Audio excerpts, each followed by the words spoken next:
Assalamualaikum warahmatullahi wabarakatuh.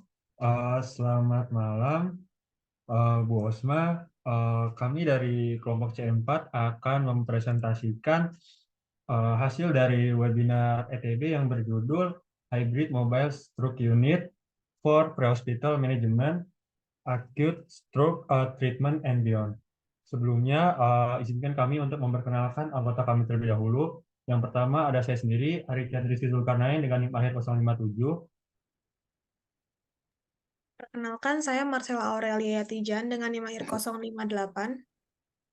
Perkenalkan, saya Syifa Candiki Samata dengan NIM akhir 059.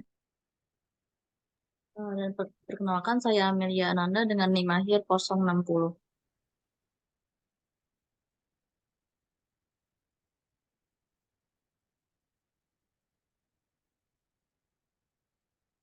Berikut merupakan bukti dari kelompok kami dalam mengikuti webinar.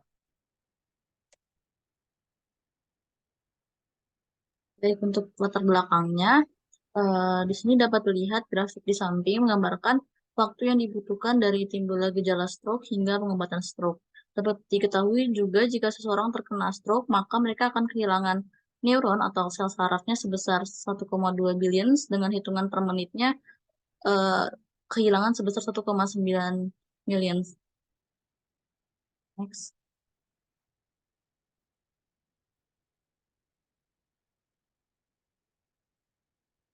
Dari permasalahan dari latar belakang tadi, maka pada tahun 2003 seorang ahli syaraf mencetuskan sebuah ide tentang mobile stroke unit yang cara kerjanya daripada membawa pasien ke rumah sakit, mengapa tidak rumah sakit itu sendiri yang menjemput pasiennya.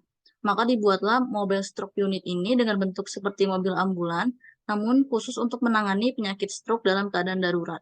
Mobile stroke unit ini sudah dilengkapi dengan CT vehicle, point of care blood analysis, dan telemedicine. Konsep atau cara kerja dari mobile stroke unit ini dapat dilihat pada area yang next, Rick. Konsep pada mobile stroke unit ini dapat dilihat pada area yang berwarna merah.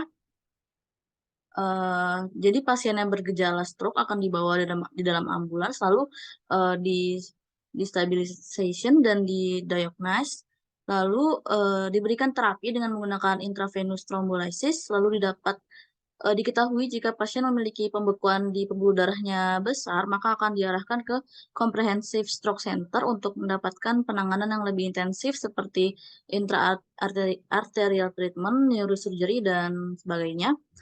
Sementara jika pembekuan di pembuluh darahnya itu tidak terlalu besar dan parah, maka akan diarahkan ke Primary Stroke Center untuk mendapatkan penanganan stroke treatment yang standar. Dapat dilihat juga dengan menggunakan mobile stroke unit, penanganan pasien stroke dapat dilakukan dengan lebih cepat daripada menggunakan metode konvensional yang biasa. Next.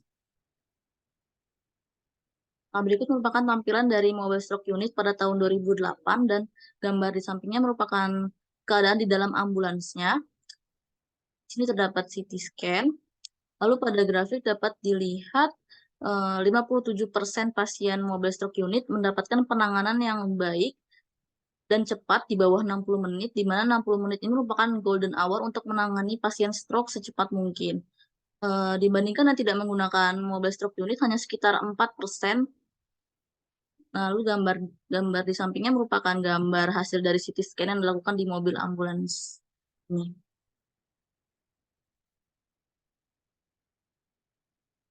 Selanjutnya, penyebaran mobile stroke unit sudah tersebar di beberapa negara seperti Amerika Serikat, Eropa, Australia, Thailand, dan lain-lain.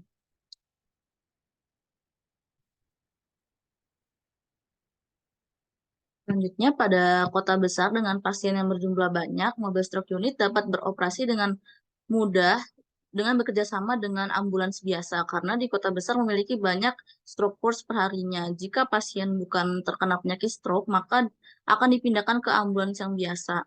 Konsep mobile stroke ini kemungkinan juga dapat diterapkan di pedesaan karena jumlah pasiennya lebih sedikit dan rumah sakitnya masih belum merata dan biasanya jaraknya jauh sehingga biaya yang dikeluarkan dapat lebih efektif. Namun di pedesaan sendiri sulit untuk bekerja sama dengan ambulan biasa karena masih jarang ditemukan sehingga hal ini perlu diteliti dan dikembangkan lebih lanjut.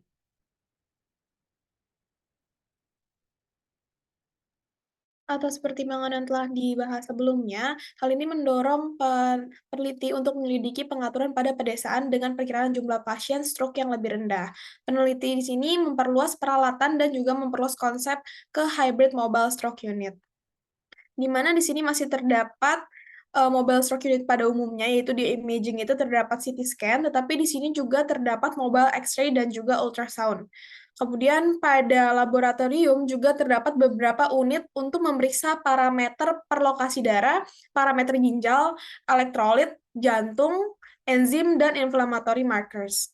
Selain itu, terdapat juga telemedicine yang terhubung ke rumah sakit dan upgrade ECG sebagai salah satu equipment di ambulans, serta EEG untuk menganalisis kegiatan otak.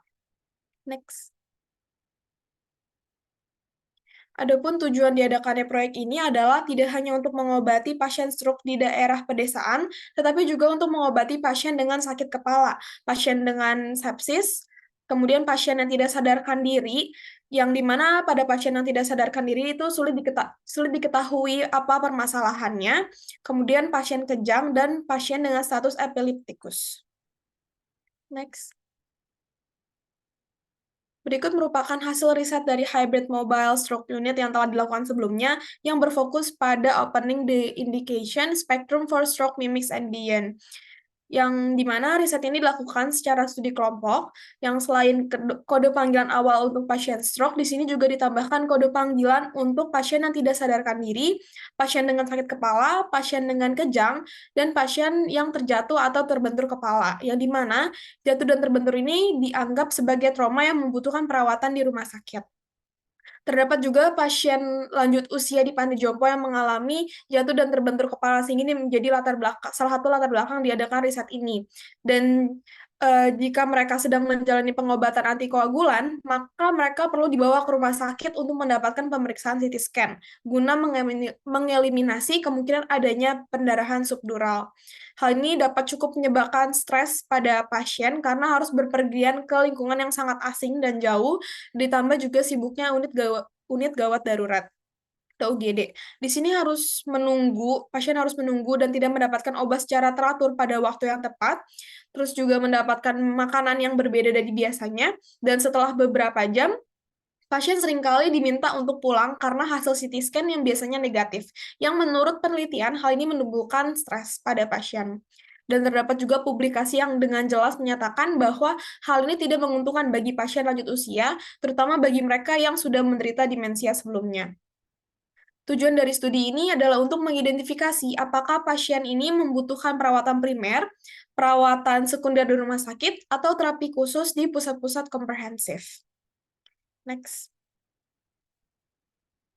Pada ambulan, tidak hanya perawatan diagnostik yang ditambahkan, melainkan juga perawatan tambahan, yaitu terdapat terapi thrombolysis clearly state untuk pasien stroke, kemudian secondary stroke prophylaxis, antikonvulsan dengan levetiracetam, kemudian sepsis bundle dan antibiotik, aerogen nebulizer seperti spesial untuk pasien dengan gangguan pernapasan. Dan ketika fokus pada pasien membutuhkan pengobatan antikonvulsan atau yang mengalami kejang, mereka tidak hanya didiagnosis dengan kejang sebagai diagnosis utama, tetapi juga ada yang didiagnosis stroke ischemic. Next. Pada 16 pasien dilakukan EEG apabila dicurigai terdapat aktivitas epilepsi. EEG yang digunakan adalah EEG dengan 8 channel karena praktis dan mudah dilakukan pada ambulan. Dan hasilnya, terdapat beberapa pasien mengalami kejang berkepanjangan dengan keterlambatan yang cukup signifikan, di mana 4 di antara 16 pasien ini berstatus kejang, 11 di antaranya kejang simptomatik pertama, dan 1 di antaranya kejang yang telah diketahui sebelumnya. Next. Kemudian pada antikonvulsan treatment, terdapat 15 pasien, yaitu 2 di antaranya stroke ischemic, 1 di antaranya intracranial hemorrhage, 8 adalah kejang pertama pasca stroke, 1 non-epilepsi, 1 lagi intracerebral metastasis, 1 di antaranya sepsis dan severe hyponatremia, dan 1 di antaranya juga simptomatin setelah hypoxic brain damage setelah cardiac arrest. Dan rata-rata waktu dari panggilan darurat hingga pengobatan pada 15 pasien yang diobati ini adalah 53 menit. Dan berdasarkan literatur rata-rata keterlambatan pengobatan benzodiazepin sebelum masuk ke rumah sakit adalah 1 jam 10 menit. Sehingga hal ini menunjukkan bahwa pengobatan yang diberikan dalam fase uji coba ini diberikan lebih awal dibandingkan dengan praktik yang standar saat ini. Dan hal ini tentunya baik karena pengobatan ultra dini bagi pasien dengan epilepsi hasilnya akan lebih baik, bukan hanya kualitas hidup mereka, tetapi juga prognosis mereka. Next. Yang disebutkan sebelumnya kalau pengobatan saat ini yang dilakukan itu dengan menyiapkan benzodiazepin. Tapi menurut seorang ahli neurologi yang bernama Silke, hal tersebut kurang cukup. Dibutuhkan pengobatan yang lebih dini lagi karena berdasarkan penelitian yang telah dilakukan sebelumnya, kematian pasien meningkat sebesar 32% ketika aktivitas kejang berlangsung lebih dari 60 menit.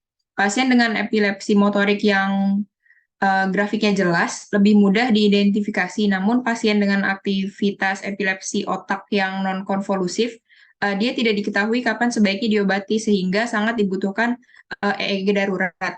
Berdasarkan publikasi ilmiah yang dilakukan oleh tim riset Silkin, maksimal waktu batas dari awal kejang hingga pengobatan anti-epilepsi spesifik adalah 2,5 jam, sehingga pengobatan harus dilakukan lebih cepat.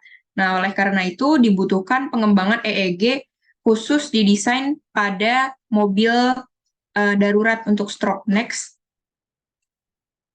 Nah, pengembangan ini telah dilakukan oleh periset dari Belanda yang EEG-nya itu diciptakan atau dibuat untuk membedakan antara pasien dengan oklusi pembuluh besar dan pasien dengan stroke iskemik yang bukan oklusi pembuluh besar, melainkan pembuluh yang lebih kecil. Dan hasil dari EEG mereka telah dilakukan uji coba di rumah sakit IGD setempat, dan ternyata hasilnya sensitivitas dan spesifisitas EEG tersebut untuk membedakan oklusi pembuluh besar dan stroke bukan oklusi pembuluh besar sangat bagus. Dan saat ini mereka telah melakukan uji di tahap selanjutnya, yaitu mengevaluasi efektivitasnya dalam pengaturan pre-hospital. Next. Baik, kemudian untuk sesi diskusi yang pertama yaitu efektivitas pada pengoperasian unit mobil stroke. Di sini diperlukan analisis biaya efektivitas yang lebih jelas dengan data yang sesungguhnya. Saat ini hanya ada satu studi prospektif yang melakukan analisis biaya efektivitas, sementara studi lain hanya berupa perhitungan dan estimasi. Diperlukan lebih banyak penelitian untuk mengumpulkan data yang valid. Langkah pertama yang harus dilakukan ialah dengan berbicara dengan tim dan melibatkan layanan ambulans. Para petugas ambulans memiliki pemahaman yang baik tentang kebutuhan dan keinginan mereka dalam ambulans serta tempat yang harus dituju. Membangun ambulans dengan bantuan pembangunan ambulans yang berpengalaman ialah langkah yang selanjutnya. Kemudian untuk yang kedua itu pengintegrasian EEG di antara MRI dan CT scan. Untuk EEG ini tidak akan tergantikan meskipun tidak ada EEG yang tersedia di unit darurat tempat mereka beroperasi. EEG masih diperlukan untuk mendiagnosis pasien dengan status non-konvulsif atau kejang non-konvulsif. Namun, proses EEG di rumah sakit membutuhkan waktu lama dan menggunakan banyak elektroda. Untuk keperluan darurat, penggunaan EEG yang lebih sederhana dan cepat memungkinkan di setiap unit darurat. Ambulans dilengkapi dengan EEG yang kecil dengan 8 elektroda dan dioperasikan menggunakan tablet komputer. Meskipun ruang dalam ambulans terbatas, penambahan EEG ini tidak akan memperburuk situasi. Juga CT scan ialah bagian yang terbesar dalam ambulans.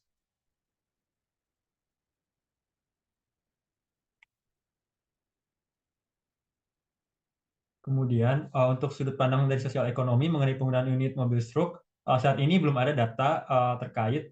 Kemudian untuk kedepannya diperlukan lebih banyak penelitian untuk menggali data tentang aspek ekonomi dalam penggunaan unit stroke mobile. Saat ini sebagian besar bukti berasal dari negara-negara dengan latar belakang ekonomi yang tinggi.